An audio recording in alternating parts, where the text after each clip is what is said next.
Subscribe करें और bell दबाएं ताकि कोई खबर रह न जाए।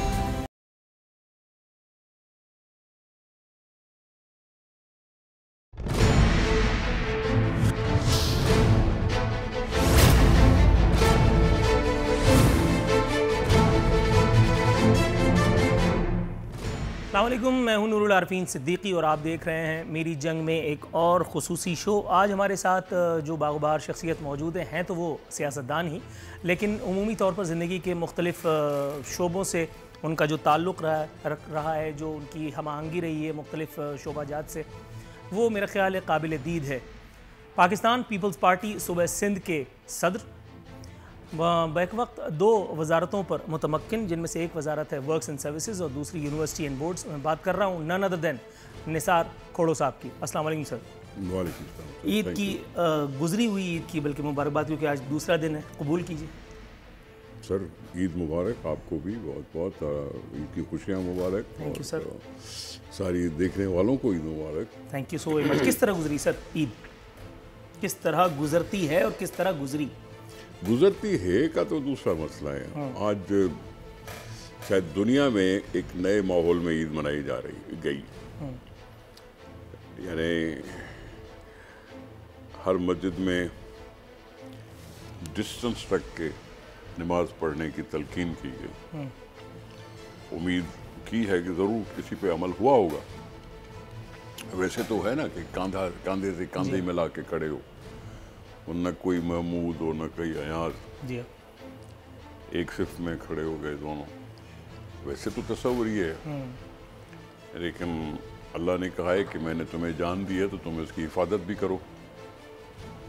हद्दुल मकदूर तौर तरीके हद तक इसकी हिफाजत करो। हिफाजत न करके कभी खुदकुशी का सोचा तो हराम कर रहे हो। खुदकुशी हराम करार दे दी और जान की हिफाजत को अहम करार दिया कि मेरी बनाई हुई प्यारी सी चीज़ को तुम हिफाजत खुद न करो। तो उस हिफाजत को नज़र में रख कर ये 3-3 फुट की दूरी पे खड़ा होना पड़ा। जगह कम है तो बाहर खड़ा होना पड़ा। गले मिलने से रोकना पड़ा। हाँ, गले तो क्या, हाथ मिलाने से भी रोकना पड़ा। एक सियासतदान के लिए ये ज़्यादा मुश्किल है, ख़ासतौर पे इस तरह के ईद त्योहारों पर। अभी लोगों में इतनी अवेयरनेस है कि वो खुद से भी हाथ नहीं मिला रहे हैं। हमारी तो पुरानी आदत है ना, हाथ बांध के अस्सलाम वालेकुम साईं केड़ा हाल है, पंजाबी में कहें, सिंधी में कहें। पहले तो हमें कहते थे ये हम जैसे बहुत गुनाह कर रहे हैं, हाथ बांध कर नमस्कार कह रहे हैं, लेकिन आज हर एक की आदत पड़ गई है। अभी हर एक की आदत हो गई और हम इस पर खुश हैं कि हमारी आदत को किसी ने अपनाया। बस थोड़ा सा तकलीफ तो ज़रूर होती है। सर, एक बहुत खूबसूरत शेर मैंने किसी ज़माने में पढ़ा था, कल के अंदेशों से ख़ुद को आज़रदा न कर। कल के अंदेशों से ख़ुद को आज़रदा न कर, देख ही हंसता हुआ मौसम, ये खुशबू का सफ़र। ज़िंदगी अच्छी गुजर जाती है, कल की टेंशन बड़ी प्रॉब्लमेटिक हो जाती है। लाइफ कैलकुलेटेड लाइफ जीना वो थोड़ा बहुत ठीक है, सही है एक हवाले से, लेकिन हमने इस एक दौर में ख़ास तौर पे, ये बिल गेट्स अंकल ने ख़ास तौर पे जो इंसानियत के साथ किया है, अल्लाह ही पूछेगा उनसे, लेकिन ये जो तोहफ़ा मिला है हमें कोरोना का, इससे ज़िंदगी कुछ और ट्रबल में आ गई है। मतलब आप अपने कितने ही अजीज़, कितने ही प्यारे दोस्त से कितनी अरसे के बाद मिल रहे हो, आप उससे मुआनका नहीं कर सकते, आप उससे मुसाफा नहीं कर सकते, उससे आंखों में बात करो। हाँ। आंखों में वो प्यार मोहब्बत दिखाओ जो उसके लिए हो। हाँ, इसमें उसका भी वाला है। कल मैं इंटरनेट पे देख रहा था, वो इंडिया में किसी के घर में कोई इंतकाल हो गया तो वो गेट पे खड़ी थी वो फैमिली, और वो हाथ जोड़ करके सामने से गाड़ियाँ गुजर रही हैं और वो निकल करके उनको प्रणाम नमस्कार वो व्हाटएवर जो भी है, बड़ी मेहरबानी। हाँ, मतलब एक नया चलन ज़िंदगी का कुछ मुतारिफ हुआ जिससे हम कभी आगाह ही नहीं थे। न्यू वे ऑफ लाइफ है। हाँ, हमें बहुत तकलीफ होती है किसी के यहाँ ताज़ियत करने जाते हैं। ये सब ऐसी चीज़ें हैं कि जो अभी नई अडॉप्ट करनी पड़ेंगी। अब इसको आप न्यू वर्ल्ड ऑर्डर कह दें या हिफाजती तदाबीर कह दें, नई ज़िंदगी कहें, सैनिटाइज़र जेब में रखना ज़रूरी हो गया। ज़रूरी हो गया। मास्क पहनना, ग्लव्स पहना, बहुत से ममालिक में तो हमसे कहीं ज़्यादा एहतियात की जाती है, कहीं ज़्यादा एहतियात की जाती है। और किसी चीज़ को हाथ लगाने से पहले सैनिटाइज करते हैं, कार के हैंडल को हाथ लगाने से पहले सैनिटाइज करना, उतरना तो सैनिटाइजेशन इस्तेमाल करना, बैठना तो सैनिटाइज इस्तेमाल करना। अगर आप उस डीपली जाओ तो काफ़ी तकलीफ दे बात है। हाँ, जाहिर है। मुझे याद पड़ता है कि हमारे चेयरमैन ने कहा कि तुम्हारा फोटो देख रहा हूँ, तुम लोगों के साथ बैठे हो। मैंने कहा हम कैसे करें कि मैं हम लोगों से दूर रहें। लोगों से दूर रहना सियासी वर्कर के लिए या हमारा वैसे भी माशरे में मिलना मिलाना, ये ईद क्या है? जाहिर है, ब्रदरहुड को दिखाना है, जी हाँ, भाईचारा, मिलना, बातें करना, कितने दिनों के बाद मिले हैं, गपशप करना, ये सब ब्रदरहुड। माशरे में क्या है कि हम हमसायों के यहाँ जाते हैं या हमसाए हमारे पास आते हैं, फैमिली है तो फैमिली के बच्चे आते हैं या हम दूसरे बच्चों के पास जाते हैं। मिलने वाला दिन है ये, बिल्कुल नया करने को, अपने आप को नया करने का दिन। अच्छा सर, लेकिन आपकी बात को काटने की जरूरत कर रहा हूँ। गवर्नर सिंध, उन्होंने एक हद तक जो कहा मैं उससे इत्तेफाक करता हूँ। उन्होंने कहा कि ये एक बीमारी है, ये एक वबा है जो किसी को भी, किसी पर भी मेहरबान हो सकती है। हो गई, उनके साथ हुआ। उन्होंने एहतियाती तदाबीर नहीं बरती। वो सिंध के दौरे पे गए, उनके साथ लोग थे, एक जम गफ़ीर था, उसके बाद फिर एक तारीख़ है, उसके बाद उनको भी हुआ, लेकिन अल्हम्दुलिल्लाह वो शिफायाब भी हुए। आसाब पे सवार उन्होंने नहीं किया और यही अपना मुसलसल वो तलकीन भी करते रहे ट्वीट्स के ज़रिए। एक वीडियो बयान उनका शिफायाब होने के बाद जो जारी हुआ, जिसमें उन्होंने बताया कि सना मक्की का इस्तेमाल उन्होंने किया और दीगर चीज़ें जो भी थी, वो गरार है और वॉट एवर, जो कुछ भी है। सर, बीमारी या वबा या ये सब तो पूछ करके नहीं आती, लेकिन उसमें अपना होप छोड़ देना। यानी अगर आप टेलीविज़न देखें, मैं अपने घर पे मैंने टेलीविज़न को सिर्फ कार्टून नेटवर्क पे सेट किया हुआ है। टॉम एंड जेरी देख करके अपना चैटिंग शो तो देखा करें ना। नहीं, टॉम एंड जेरी देख करके बच्चे ज़्यादा खुश हैं, हम लोग भी इत्मीनान में हैं। 2 घंटे टीवी देखा तो आप नफसियाती होने लगते हैं। ये मीडिया आपको ये बता रहा होता है कि ये खड़ा है इजराइल और अब ये तुम्हें लेके जाएगा जैसे ही तुमने साइन ऑफ किया, जबकि शायद नॉर्मल जिंदगी में हालात इतने खराब, इतने दिगरगू नहीं है। एक जिंदगी की जीने की एक होप तो होती है, वो भी खत्म कर दी। यहाँ इलेक्ट्रॉनिक मीडिया पहले इतनी नहीं थी। हाँ। फिर कुछ ऐसे दिन आए कि CNN को देखा हमने। हाँ। कहीं दुनिया में एक वाकया होता है, उसको 24 घंटे तक जब तक नहीं चलाएंगे तब तक काम नहीं होगा। हाँ। आपके साथ भी ये मसला है कि आपकी जो चैनल है 24 घंटे चलता है। पहले टाइम लिमिट होती थी, 11-12 बजे तक हो जाती थी, फिर ख़त्म हो जाती, बंद हो जाती, लेकिन अभी 24 आवर्स है। 24 आवर्स में खबरों का तसलसल इतना तो नहीं होता ना, इसलिए कभी बेबुनियाद खबरें चलाकर भी काम निकल आता है। हाँ।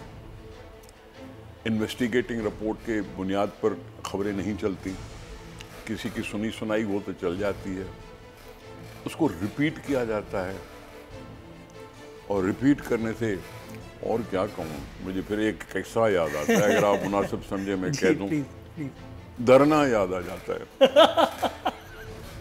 जो होता तो शाम को था, लेकिन हाँ। चलता सारा दिन था, 24 घंटे चलता था। अब किसका धरना है उसका मैं नाम नहीं लेता, आप समझ गए हैं खुद ही। जनाब इमरान खान साहब, आप किसी और तरफ न जाएं। नहीं, ठीक है। अच्छा, आपकी मजबूरी है शायद। आपकी जो सियासत थी, आपके दौर की जो सियासत थी, उस जमाने की सियासत और आज की सियासत में कितना फ़र्क है? ये सियासत ज़्यादा मुश्किल है, इसमें इलेक्ट्रॉनिक मीडिया से पीछा छुड़ाना, फिर सोशल मीडिया से पीछा छुड़ाना मुश्किल है। इसमें कोई भी बात चश्मे ज़दन में जो है वो दुनिया भर का सफ़र तय कर ली थी। उस ज़माने में वो प्रेस फोटोग्राफर जब आएगा तो देख करके एहतियात करनी है, या रिपोर्टर को देख करके एहतियात करनी है, दैट्स ऑल। देखें, लीडर की बात सुनने के लिए पहले होता था पब्लिक मीटिंग, पब्लिक मीटिंग्स और ज़्यादा से ज़्यादा प्रेस कॉन्फ्रेंस। सही है।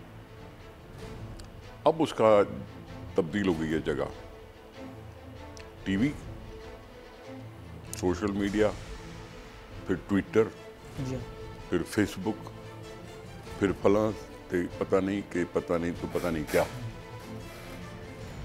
इसमें मैसेज तो जल्दी जाता है, लेकिन फिजिकल कांटेक्ट नहीं होता, आंखों का आंखों के साथ कांटेक्ट नहीं होता। उसमें कुछ ज़्यादा मज़ा आता है। और रिलायबिलिटी, उसी की बात कर रहा हूँ, उसी की बात कर रहा हूँ। मैं देखना चाहता हूँ अपने लीडर को कि गर्मी में भी खड़ा होकर मेरे से बात कर रहा है। मैं देखना चाहता हूँ कि पसीने में शराब हो रहा है लेकिन अपनी बंदों से बात कर रहा है। ये सोशल मीडिया में शायद नहीं हो सकता, ठीक है ना। मैं उसके साथ अपने आप को कनेक्ट करना चाहता हूँ। आपने गवर्नर साहब की बात कर दी, मैं उसके लिए खुश हूँ कि वो अभी सेहतयाब हो गए, लेकिन आपने जहाँ उनकी तारीफ की वहाँ उनकी वायलेशन का भी आप नहीं बताया। जी हाँ। एक तरफ से कह रहे हैं कि एहतियात करो, दूसरी तरफ से जुलूस ले जाना ज़रूरी नहीं था। अब वो अखबारों में लिख के आ गया कि गवर्नर साहब के आने की वजह से इतने अफसरान कोरोना पॉजिटिव में चले गए। ये थोड़ी सी बात मज़ा नहीं दी, ये बात थोड़ी सी मज़ा नहीं दी। वबा है या मर्ज है, आज वबा है कल मर्ज कहलाएगी। हाँ ठीक है, बिल्कुल। आज वबा कहलाती है कल मर्ज कहलाएगी, लेकिन सुप्रीम जुडिशरी ने भी तो कह दिया ये वबा नहीं है। ठीक है, चलो शुक्र है वबा नहीं है, चलो शुक्र है कि हम इतने लाखों मरीज नहीं हमारे पास, अल्हम्दुलिल्लाह। हमारी लाखों और हज़ारों अमवात नहीं हुई। हमसे कहीं ज़्यादा तरक्की याफ्ता ममालिक बहुत ज़्यादा इन्वॉल्व रह गए, ज़्यादा हो गए। हमें शुक्र है कि हमने किया। मैं इसको नाम दूंगा एहतियात का, मैं इसको नाम दूंगा कि हमने एहतियात बरतने में कसर नहीं छोड़ी। शायद इसलिए कुछ थम पाए, नहीं तो हमारे सिस्टम का हम सबको पता है। हेल्थ डिपार्टमेंट क्या कर सकती है, दूसरी डिपार्टमेंट क्या कर सकती है, फलां डिपार्टमेंट वो क्या कर सकती है, फलां गवर्नमेंट क्या कर सकती है, ये हमें पता है।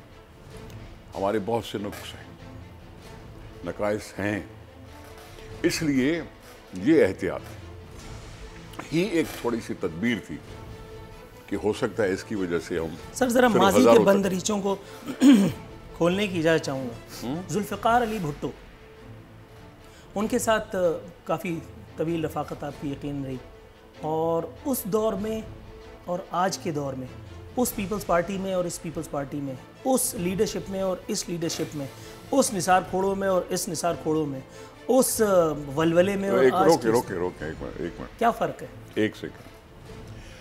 हम भुट्टो साहब को दूर से देखते थे, मैं प्रैक्टिकली पीपल्स पार्टी में बेनज़ीर भुट्टो साहब के बाद आया। सही। जब वापस आई, उससे पहले मैं किसी और पार्टी में था। ठीक है, भुट्टो साहब हमारे लाड़काना से थे, हम स्कूल में पढ़ते थे, हम उसको देखते थे। उनकी रंगत चेंज हो गई थी इलेक्शन में काम करते करते, बहुत मेहनत करते थे।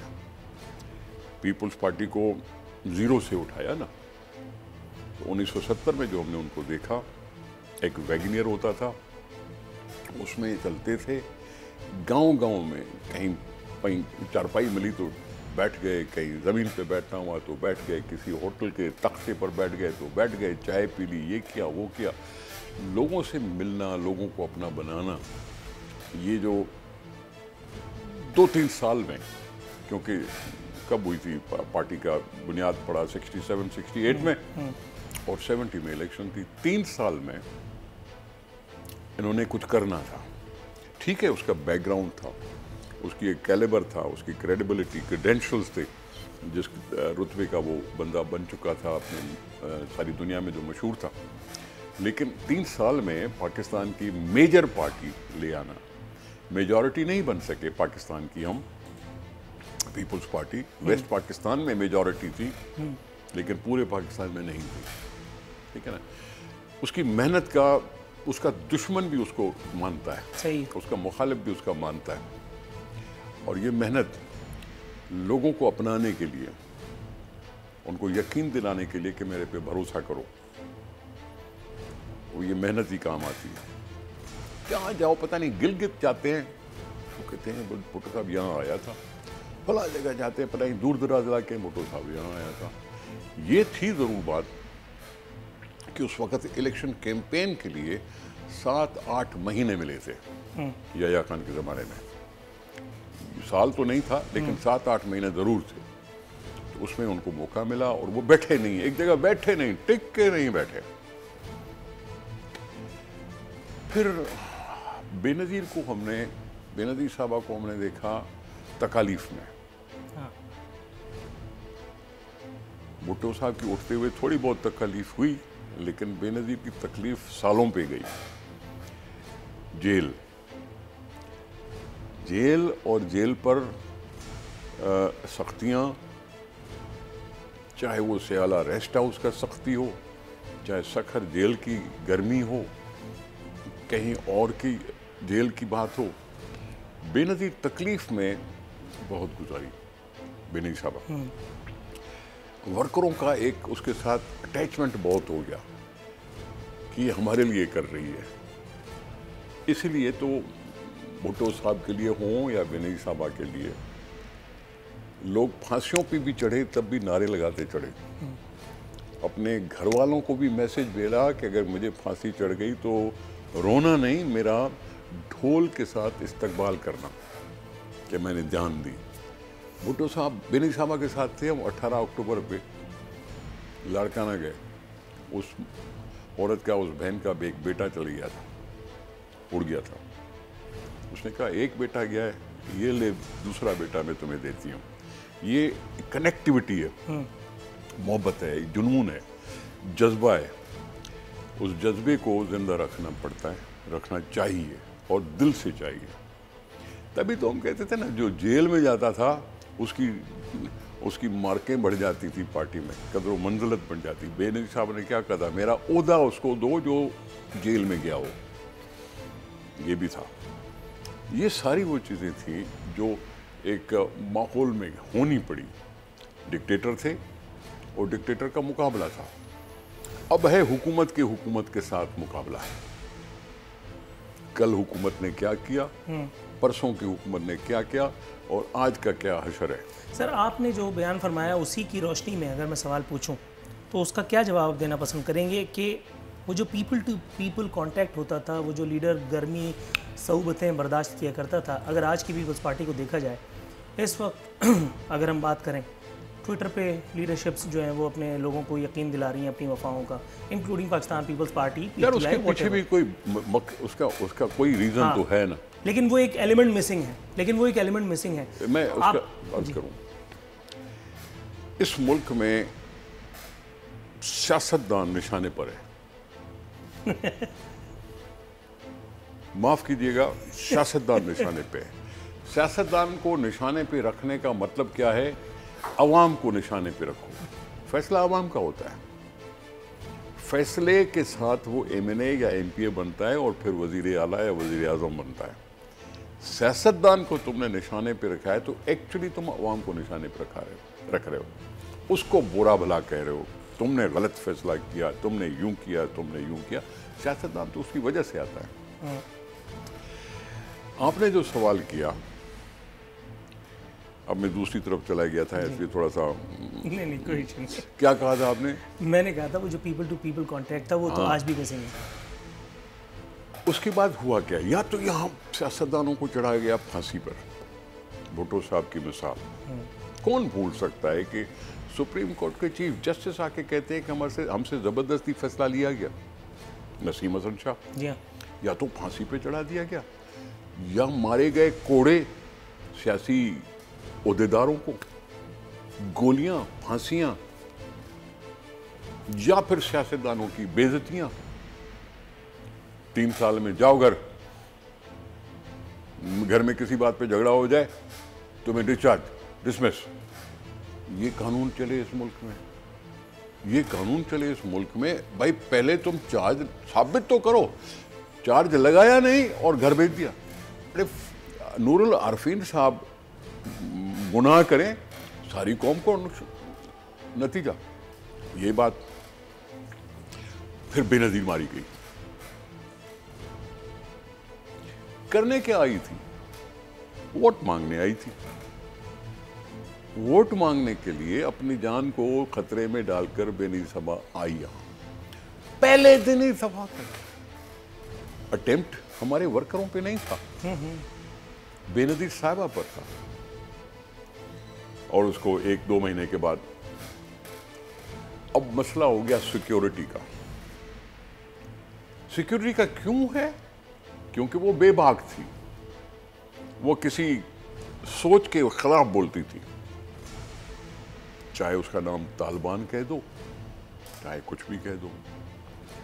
वो सोच उस तालिबान के खिलाफ कहती थी, और दूसरे हमारे लीडर थे जो कहते थे कि हम जा रहे हैं मार्च करने तालिबान के खिलाफ, लेकिन चूना डला हुआ था, वहीं से यू टर्न करके वापस आ जाते थे। ये हुआ था एक वाकया। जनाब आज के जो वजीर आज़म कहलाते हैं, वो गए थे यहाँ से रैली निकाल के कि उसके खिलाफ हम रैली निकाल रहे हैं, फला हद तक जाकर वहाँ से यू टर्न करके वापस आए थे। आप देख लीजिएगा रिकॉर्ड में। छोड़ें इस चीज़ को, लेकिन सिक्योरिटी, मेरे पास मेरा बिलावल है, मैं चाहूंगा कि वो सिक्योर रहे,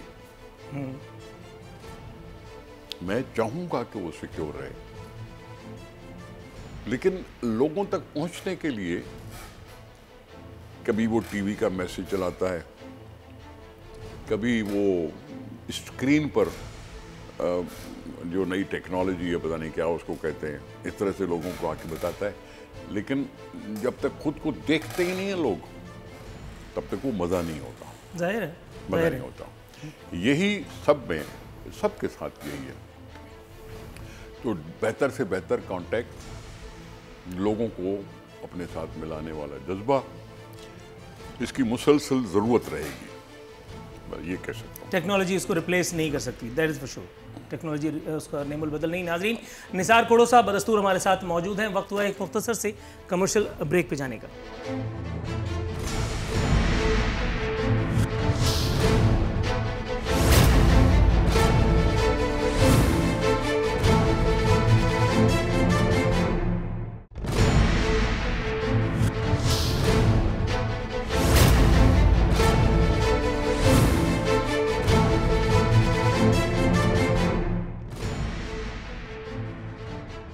वेलकम बैक नाजरीन, बदस्तूर हमारे साथ मौजूद हैं निसार खोड़ो साहब। निसार खोड़ो साहब, सर कुछ हम सियासत की जानिब चले गए थे, मैं चाहूँगा कि थोड़ा सा अगर हम ईद की जानिब आएँ। सर, ईद पे उमूमन आपके मामूलात क्या होते हैं? खाने पीने में क्या चीज़ों का प्रेफर करते हैं, किन चीज़ों को अवॉइड करते हैं? ज़रा कुछ थोड़ा सा नाजरीन को, ताकि यकीन आ जाए कि ईद के दूसरे दिन का ही शो है ये, उसके बाद फिर मैं अपनी हरकतों पर उतरूँगी।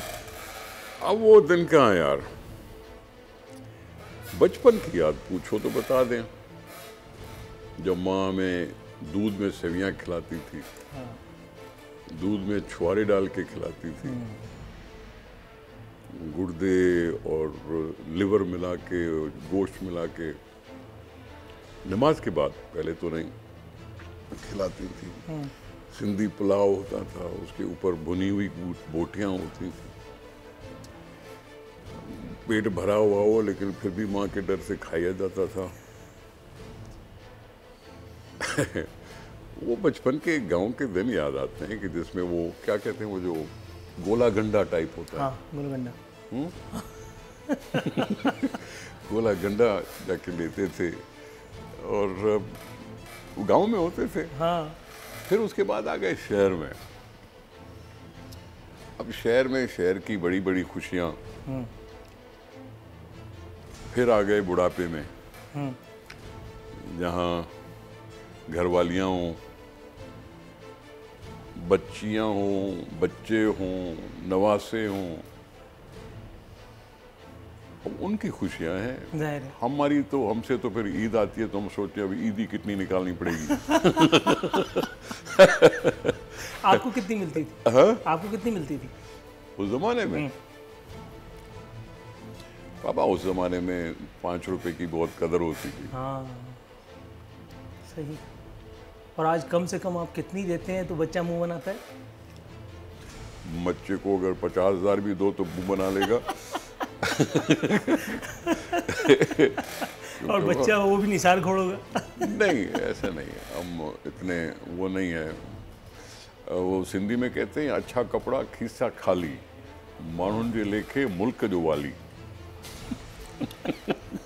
ये जैसे आपने उर्दू में शेर सुना है, इसलिए मैंने सिंधी की बात बता दी। नहीं, 5000 से जब ऊपर चढ़ते हैं तो जरा थोड़ा सा पसीना आता है पसीना आता है। अच्छा, शेर व शायरी, गीत गज़ल कुछ दिलचस्पी है? बिल्कुल है, किसको शायरी सुनते हैं? सुनने में बड़ा अच्छा लगता है, याद नहीं रख सकता। सही। किसकी शायरी जो सुनी आपको अट्रैक्ट करती है? वो फैज़ हो, गालिब हो, इकबाल हो, लतीफ़ हो। अच्छा, इकबाल पे मुझे याद आया, एक दफ़ा मीरा का मैंने इंटरव्यू सुना, वो किसी जगह कह रही थी मुझे इकबाल की शायरी बहुत पसंद है। उस दिन से मैंने लाहौल पढ़ लिया, इकबाल की किताब किसने रखी कहा? थी, किसने? मीरा जो अपनी अदाकारा नहीं है। तो उसके बाद फिर मैंने गलती नहीं की इकबाल पढ़ने की। मैंने कहा जब इकबाल यहाँ तक पहुँचे हुए तो फिर मैं क्या करूँगा? इकबाल तो सारे जहान में होगा ना यार जर्मनी में पढ़ा हुआ, तो ये सारे जहान का मसला हो गया ना। और यानी गज़लें वगैरह अगर सुनने में? बाकी म्यूज़िक का बिल्कुल शौक है, गज़ल्स का भी सुनने में शौक है। और मेहदी हसन है, जगजीत है, क्यों नहीं याद करें जगजीत। जगजीत की कौन सी गज़ल आपको सबसे ज़्यादा पसंद है? अब ये कुछ तो करूँगा ना सर। गलत बात नहीं करो। मेहदी हसन पे आ जाइए। नहीं, शायद मैं जिंदगी की सहर लेके आ गया, कातिल को आज अपने ही घर लेके आ गया। लेके आ गया। क्या उम्दा है, क्या उम्दा है, सही बात। अच्छा, हदबंदियाँ जो हमने की हैं फ़न और फ़नकारों में भी, देश अलग है, वो हिंदुस्तान है, ये पाकिस्तान है। हम हिंदुस्तान की बहैसियत एक इंडिपेंडेंट मुल्क कदर करें, वो हमारी एक आज़ादी की कदर करे। उनके यहाँ से अगर आर्टिस्ट यहाँ आते और हमारे यहाँ से वहाँ जाते, वो भी एक ठीक है कल्चरल एक्सचेंज के हवाले से। कोई ज़माना था कि बाकायदे वफूद जाते थे। जी बिल्कुल। लोगों का इंटरेक्शन, सॉफ्ट बॉर्डर्स की भी बात हुई थी।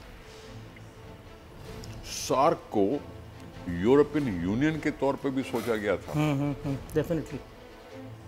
अब यूरोपियन यूनियन में कोई बॉर्डर नहीं है, लेकिन अपने अपने मुल्क हैं। जी बिल्कुल। ठीक है, तो यहाँ ये बातें होती रहती है, लेकिन अब एक इशू है जो हल हो नहीं पाता, लेकिन आज और सर हम उसकी जहाँ वजह आके से खड़े हो गए उसकी हैं, वजह से तनाव हो जाता है। जो इंडिया में जो रिजिड एक मेंटालिटी हाकिम है, उसके होते हुए अब सरहदों का सॉफ्ट करना या इस तरह के कल्चरल एक्सचेंज प्रोग्राम, ये फीजिबल है आपको लगता है? हो सकता है? हो सकता है, नहीं है, नहीं है। वही जो वज़ीर आज़म हिंदुस्तान है, किसी ज़माने में उसको पता नहीं क्या क्या कुछ कहा जाता था, गुजरात का कातिल और पता नहीं क्या क्या कुछ होता था। उसी को इंडिया के लोगों ने वोट दे दिए, उसकी पार्टी को। कांग्रेस को वोट नहीं मिले। रिजल्ट पर निशान और सवाल नहीं होते, वहाँ इलेक्शन कमीशन पर सवाल नहीं होते। एक दिन का इलेक्शन वहाँ होता नहीं है, 2 महीने तक इलेक्शन चलता है। 2 महीने यानी लगातार मरहलेवार स्टेट वाइज इलेक्शन होते हैं, और फिर उसके बाद नतीजा आता है और ख़त्म। हर एक मान लेता है कि ये ठीक है, सही है। तो लोगों ने वोट दिया। वोट जब देते हैं तो फिर वो अपनी अपनी बात तो करेगा। वो चाहे कश्मीर की आज़ादी सल्ब करे, या मुसलमानों को हतक की निगाह से देखे, या एक्सट्रीम बातें करे, एक तनाव पैदा करे, चैलेंज करे हमसाये मुल्कों को अपनी हाकमियत कायम करने के लिए। अपनी हमसे 5-6 गुना बड़ा तो है ना। तो इस सार्क ममालिक में वो इन अ वे एक कंट्रोलिंग अथॉरिटी हो जाती है, और सार्क इसी की वजह से फेल भी है। डेफिनेटली है। सार्क इस एटीट्यूड की वजह से फेल भी है। सर अगर दम हम नहीं मार सकता, बांग्लादेश दम नहीं मारेगा, पाकिस्तान क्या करेगा? पीछे होकर बैठ जाएगा। कोई और जो होगा क्या करेगा वो, मतलब नेपाल और ये सारी मिल मिला के कुछ नहीं कर पा रहे, और सार्क मुंजमद है। हाँ बिल्कुल बिल्कुल। तो हो सकता है ताल्लुकात न हो, बहाल नहीं हो सकते, क्योंकि ज़बान बहुत काम करती है। मुझे ताज्जुब ये होता है, रोकना नहीं यार, मैं आपके प्रोग्राम में आया हूँ, रोकना नहीं। मुझे ये तुक समझ में नहीं आती कि इमरान खान ने ये दुआ क्यों मांगी थी कि मोदी जीतेगा तो कश्मीर का मसला जल्दी हल करके देगा। इस पर मैं प्रोग्राम कर चुका हूँ। मुझे ये समझ में नहीं आता कि ये क्या बात की उन्होंने, उसके बैकग्राउंड से वाकिफ था, उसकी सोच से वाकिफ था, एक्सट्रीमिज्म के से वाकिफ था, तो ये कैसे उसने तवक्को करी कि जी मजबूत बन के आएगा तो जल्दी कश्मीर का मसला हल करेगा। अब कश्मीर का मसला हल ज़रूर हुआ है, तो वास्तव लेकिन दूसरी तरफ। अच्छा, थोड़ा दोबारा लाइटर नोट पे आते हैं सर। अच्छा, आप अवॉइड कर रहे हैं? नहीं कोई बात नहीं। सर ईद शो है, वरना मैं रोजाना जो करता हूँ दुनिया देखती है। कोई बात। अच्छा ये मुझे बताइए, फिल्में वगैरह शगफ रहा है कभी? बिल्कुल देखता हूँ। अब भी देखते हैं? अब भी देखता हूँ। अब कोरोना और लॉकडाउन की वजह से तो यही होता है ना, नेटफ्लिक्स जिंदाबाद, यूट्यूब जिंदाबाद। अच्छा, और किसकी फिल्में गुजरे हुए अय्याम में पसंद थी, किसकी फिल्में आज देख लेते हैं या झेल लेते हैं? झेल लेते हैं। भाई मेरा पसंदीदा एक्टर रहा है दिलीप कुमार। बिल्कुल ठीक है, ठीक है। उसकी पुरानी फिल्में देख के और महसूस करता हूँ कि अदाकारी होती क्या है। उसकी एक मूवमेंट जो है वो कुछ मैसेज करती है, शायद इसी वजह से वो लेजेंड कहलाता है। बिल्कुल है, बिल्कुल है, बिल्कुल है। तो अभी पुरानी फिल्में देखने का बड़ा मजा आता है। ठीक है, पाकिस्तानी पुरानी फिल्में भी मुझे अच्छी लगती है। मैं समझता हूँ सारे अदाकारों ने कहीं ना कहीं दिलीप कुमार को कॉपी करने की कोशिश की है। मोहम्मद अली साहब, उनका अंदाज ही अलग नहीं, था। वो अंदाज दूसरा था। वो अंदाज ही अलग था। वो अंदाज दूसरा था। वो अंदाज दूसरा था। वो अंदाज दूसरा था। He is also legend. और मोहम्मद अली साहब का फिर किसी ने कॉपी नहीं किया। बिल्कुल, वो अंदाज हो भी नहीं सकता कॉपी। उसकी याद है वो अच्छा, आप फिल्म साइका। हाँ। और हीरोइंस की तरफ नहीं आए आप? हीरोइंस की तरफ नहीं आए आप? नहीं, वो वाली हीरोइन नहीं, ये हीरोइन जो अदाकारी करती है उसकी तरफ, यानी इंडिया की या पाकिस्तान की। कौन आपको अच्छी लगती थी पर्दे पे, जिसकी फिल्म देखा करते थे आप? बबजू?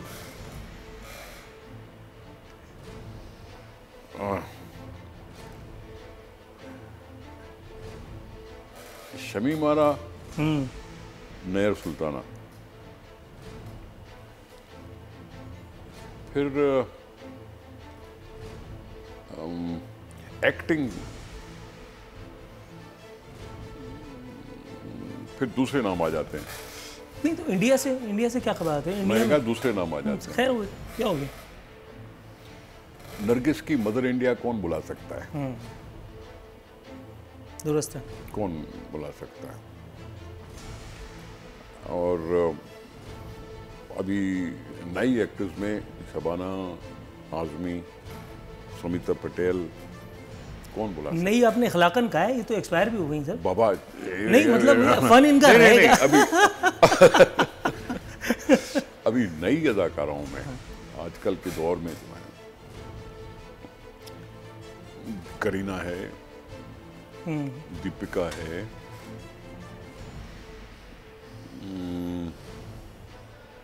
अच्छा, आपने बहुत हुस्न ज़न बरत लिया इनको अदाकारा कह के। बहुत हुस्न ज़न का मुजाहरा किया आपने इनको अदाकारा कह के।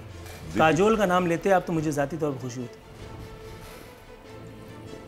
मतलब मेरे शो में है ना? I am sorry, thank you sir, thank you sir. बहुत से है ना, इसलिए नाम भूल जाते हैं।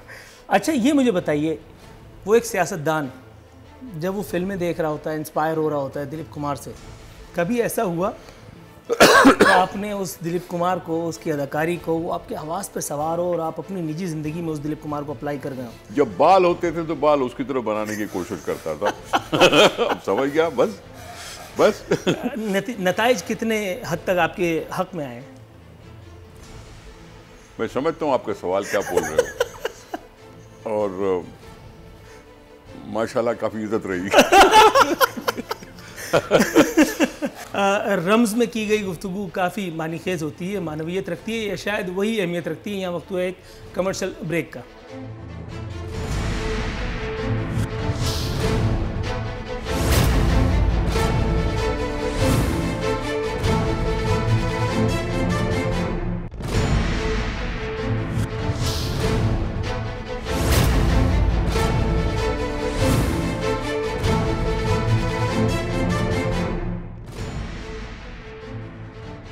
बरस्तूर हमारे साथ मौजूद हैं निसार खोड़ो साहब सर, आपकी आवाज़ माशाल्लाह बहुत खूबसूरत है। आपको इसका अंदाज़ा ख़ुद भी होगा, आवाज़ में जो गरज है उसका कभी इस्तेमाल करने की कोशिश की रेडियो वगैरह पर, या कोई ऐसी आपने अटेम्प्ट करने की कोशिश नहीं की? किसी ने कहा भी नहीं कभी? आपने पूछ ही लिया है तो बता भी दूं। जावेद जब्बार साहब का एक होता था MNJ, पता नहीं क्या नाम था उसका। हाँ, MNJ प्रोडक्शंस। उसके ऑफिस में एक दफ़ा जाने का मौका मिला। आवाज़ सुनी मेरी तो उन्होंने कहा ऑडिशन दो। मैंने ऑडिशन दी। उस वक्त आप यही निसार खोड़ो थे? नहीं, मैं उस वक्त सियासत में नहीं था, अभी नाबलद। एक दफ़ा वहाँ ऑडिशन दी थी। उसके बाद कोई हमारा ऐसा कोई शौक तो था नहीं कि मैं ऐसे कर लूँ, लेकिन वहाँ पसंद की गई थी। फिर और भी दोस्तों ने कभी आवाज़ की तारीफ कर दी है। तो सिर्फ दोस्तों ने की? जो दोस्त ही तारीफ करेगा ना। नहीं, मेल फ्रेंड्स ने तारीफ किया। उनको दोस्त नहीं कहते। नहीं, उन्हीं की बात कर रहा हूँ। उन्होंने आपकी तारीफ घुमाओ नहीं नहीं सर, आप बात को घुमाओ नहीं। हाँ, तारीफ हुई है। तारीफ हुई। कभी गीत खुद गाने का भी कभी इत्तेफाक हुआ? नहीं, कभी ये हिमाकत नहीं हुई? छोड़ो ना, हिमाकत तो देखिए, गाने सुनना बड़ा अच्छा लगता है। हाँ, महसूस करता हूँ गाने सुनकर, तो एक कान से दूसरे कान से निकालने की बात नहीं होती सर। लेकिन उमूमी तौर पर लोग गाना नहीं गा रहा। उमूमी तौर पर लोग ये कहते हैं, आपने वो सुना है मेरा कुछ सामा, फिल्म इजाज़त, नसीरुद्दीन शाह? सुना है। अगर आपने जो अभी थोड़ी देर पहले कहा कि गाना सुन के मैं दूसरे कान से निकाल नहीं देता हूँ, उसको महसूस करता हूँ, अगर ये गाना कोई, ये गीत कोई महसूस करता है, इसका मतलब है कि वो पुल के उस पार वाले लोगों में से। पुल के उस पार का मतलब ये कि वो कुछ जो अलग से लोग होते हैं ना, जिन पर कभी कुछ कोई जज्बा मेहरबान हुआ होता है। मुझे आप हिप्नोटाइज नहीं करो। नहीं सर, मैं आपकी बातों से बहुत मुतासिर रहता हूँ। और ऐसे बहुत से हैं यार, ऐसे बहुत से। शायर एहसास का नाम है, शेर। लेकिन इस एहसास के जागुज़ी होने के लिए ज़रूरी तो ये है ना कि दिल में कभी कोई उमंग भी पैदा हुई हो। जिंदगी के मुख्तलिफ उर्फ़ आम में ये समझ ली। मैं पूछना चाह रहा हूँ कि कभी प्यार किया? जिंदगी क्या नाम है? जिंदगी प्यार के नाम के सिवा और क्या है? खुदा से क्या करते हो? प्यार नहीं करते हो। बेशक। खुदा ये नहीं कहता कि मैंने आपके लिए इतनी सारी ज़िंदगी बनाई है, इतनी सारी नेमतें दी हैं, उनसे प्यार करो, उनको महफूज करो, उनको सुबर करो। मैंने अपने साथी, जन्म साथी अपने पसंद से किए। माशाल्लाह। अब समझ गए? बिल्कुल सर। उस ज़माने में तो ये हालांकि चलन बहुत इसको नहीं, पर ये थोड़ी है कि भाग के करते। नहीं, खुदा ना खास्ता ये नहीं। लेकिन उस वक्त ऐसा खाल हुआ करता था। पसंद अपनी वालिदैन की मर्जी, उनको राजी किया, उनको इन्वॉल्व किया, अपनी नहीं दिखाई। लेकिन देखो, जिंदगी गुजारनी होती है तो जिंदगी किसके साथ गुजारेंगे? थोड़ा सा पसंद तो हो, थोड़ा सा अंडरस्टैंडिंग पे हो, पता तो चले। मतलब ऐसे हवाई फायर नहीं करते आदमी, इवैल्यूएट करके। एक मेरा मौक़िफ़ है, मौक़िफ़ है। और ये हिमाकत ज़िंदगी में सिर्फ एक ही दफ़ा करनी चाहिए किसी मर्द को, जिसे शादी कहते हैं? अब देखो, कुरान और सुन्नत के तुम खिलाफ बोल रहे हो। नहीं, मैं तो सवाल कर रहा हूँ, एक ही दफ़ा? इस सवाल में बहुत से सवाल हैं सर। इसी के तो पैसे ले रहा हूँ मैं, लेकिन जवाब क्या है इसका? भाई, अगर मैं कहूँ कि एक दफ़ा करनी चाहिए, तो जो मेरे पास हैं वो कहेंगे कि जी हमें तुम मुसीबत समझते हो। और इंटरव्यू के बाद घर भी जाना है। नहीं, मेरी एक से ज़ायद शादियाँ ही, एक वफात कर गई, 2 हाल हयात हैं। ठीक है। और रही बात के मज़हब कहता है कि एक से ज़ायद करो, मज़हब कहता है कि एक से ज़ायद करो, लेकिन ये मुश्किल काम है बहुत। तो सोच के थर्रा जाता है। हाँ, मुश्किल काम है।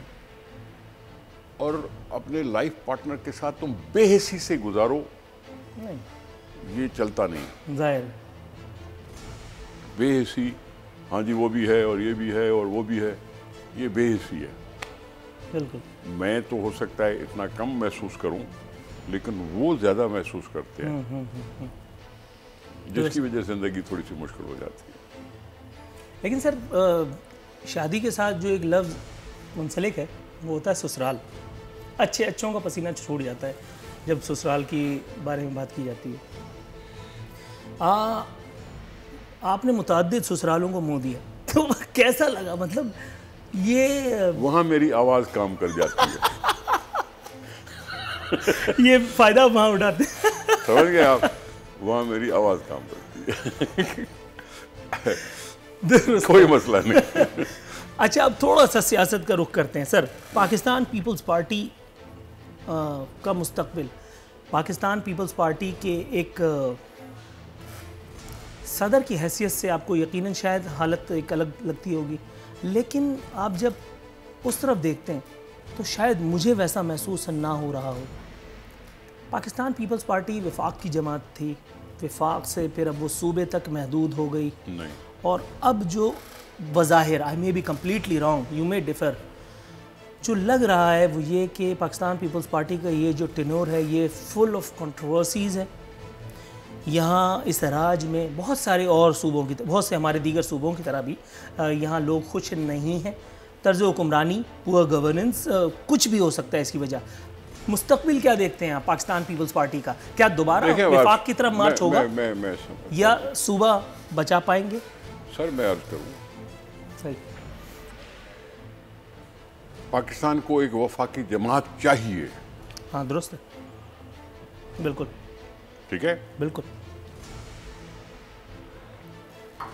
पाकिस्तान पीपल्स पार्टी बजा तौर पर अपने आप को वफाकी पार्टी कहती है,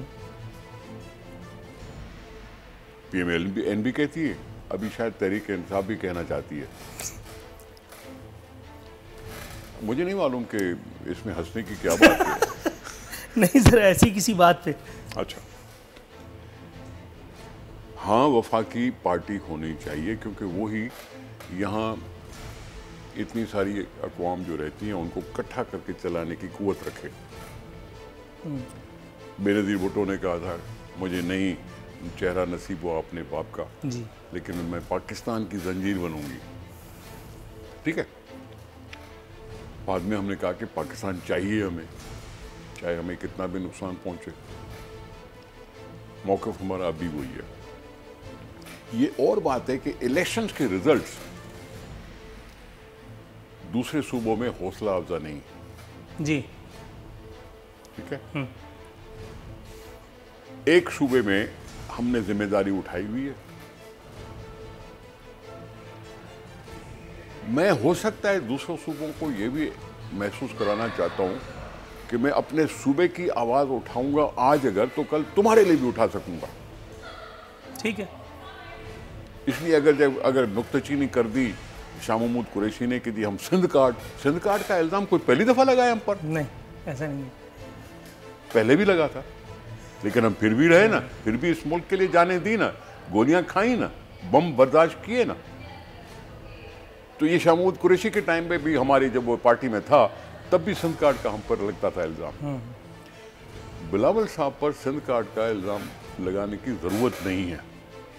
हाँ, जिम्मेदारी सिंध हुकूमत की उठाई हुई है और सिंध के अगर हुकूक को वो पक्का करा सकता है तो कल पंजाब भी उसके लिए सोच सकेगा कि जब अपने सूबे के लिए इतना लड़ा था तो मेरे लिए भी लड़ेगा। दुरुस्त है। उसको इस तनाज़ुर में नहीं, दुनिया कायम है। नहीं ठीक है, क्यों नहीं, बिल्कुल पेवस्तर है। अब इस पीटीआई को किसने देखा था कि सारे पंजाब में जीत जाएगी, नवाज लीग से भी ज्यादा जीत जाएगी? बिल्कुल ऐसा है, बिल्कुल ऐसा है, बिल्कुल ऐसा है। किसने सोचा था? लेकिन सूरत-ए-हाल बिल्कुल अलग हो गई। भाई किसने सोचा था कि नवाज लीग के होते हुए पीटीआई पंजाब की हुकूमत बना पाएगी? राइट। अब वो जो जहाज में चलने वाला हो या न चलने वाला हो, उसकी बात को छोड़े मेरा ना। ख्याल है तुम आसमां की बुलंदियों से लौट आना, मुझे ज़मीन के मसाइल पर बात करनी है। निसार खोड़ो साहब, आपकी स्टूडियो में आमद का, तशरीफ़ आवरी का बेहद मशकूर हूँ अपनी पूरी टीम की जानिब से, अपनी पूरी चैनल मैनेजमेंट की जानिब से। नाजरीन, ये था ईद का दूसरे दिन का खुसूसी शो निसार खोड़ो साहब के साथ। सही गलत अच्छे बुरे का फ़ैसला आप पर छोड़ते हुए यहाँ वक्त है आपसे विदा लेने का। हमारी पूरी टीम को बशमूल नूरुल आरफीन सिद्दीकी इजाज़त दीजिए। कल इंशाअल्लाह ताला बशर्ते ज़िंदगी हाज़िर खिदमत होंगे। फ़ी अमान अल्लाह।